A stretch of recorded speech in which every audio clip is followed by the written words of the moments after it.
v vodo. Ta je sicer mokra, ampak zna pa biti tudi koristna. Še posebej, če jo uporabimo. Veste zakaj? Za pogon, a? Pepe, to ne bo držalo. Voda ni snov, ki gori.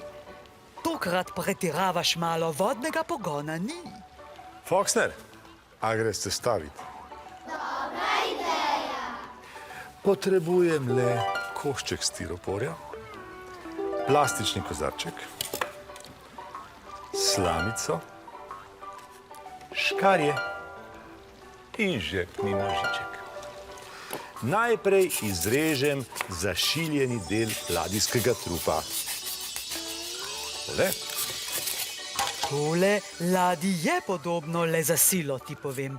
Vsaka ladja bolj sodobno danes ima obliko. Grem. Ne odhajajte, no, Foxner. Bolj pomemben od oblike ladje je njen pogon. Skozi zadnji del trupa izrežem kanalček, z nožičkom pa izdolbem tudi luknjico v plastični kozarček.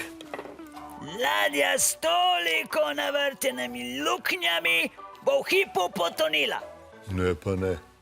Slamico nasadim v kozarček, takole, nato pa vse skupaj vstavim v trup naše barčice. Škarjami odrežem odvečni del slamice in barka je pripravljena na plovbo. Barka se ni potopila, a zaplula tudi ni. Brez pogona premaknila se ne bo, zapomni si. Pogon bo začel delovati, ko nalijem vodo.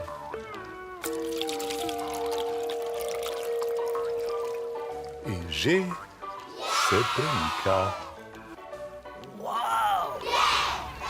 Pa zna.